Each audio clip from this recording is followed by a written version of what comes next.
காங்கிரஸ் முக்து பாரத் கிடையாது. இப்ப ஹரியானால எங்களுக்கு கூட்டணி பெருசா கிடையாது. ராஜஸ்தான்ல கூட்டணி கிடையாது. மகாராஷ்டிரால நாங்க வீக்குன்னு சொல்றதுல நாங்க தான் மேக்ஸிமம் சீட்டு.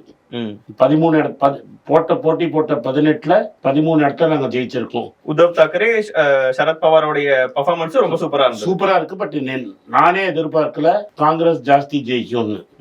இன்னும் அந்த ஒரே ஒரு கேண்டிடேட், ரெபல் கேண்டிடேட் எங்க கேண்டிடேட். பிஜேபி ஸ்வீப் பண்ண இடங்கள் பத்தி இருங்க சார், வரேன் ஒன்னொன்னா வரேன். பிஜேபி 2 இடத்த ஸ்வீப் பண்ணிருக்கு இந்த எலெக்ஷன்ல. ஒன்னு சத்தீஸ்கர், இன்னொன்னு மத்திய பிரதேஷ்ல போன எலெக்ஷன்ல எங்கள்கிட்ட கமல்நாத் பதவியை கொடுத்து கமல்நாத் சொதப்பிட்டாரு. அதை நாங்க தோத்துட்டோம். அங்கேருந்து எங்களால ரிகவர் பண்ண முடியல. கமல்நாத்தே 2 நாளைக்கு எலெக்ஷனுக்கு 10 நாளைக்கு முன்னாடி கட்சியை விட்டு வெளில போற அளவே போயிட்டாரு. அவர் கொடியை இறக்கி வேற கொடியை போட்டு ஜெய் ஸ்ரீராம் தான் பேசிட்டாரு. ஸோ கமல்நாத்தே ஆல்ரெடி சிந்தியா போயிட்டாரு. கமல்நாத்தும் போயிட்டா கட்சியே இருக்காதுன்னு மக்கள் டெஃபினட்டா டிசைட் பண்ணி தான் எங்களுக்கு ஓட்டு போடல.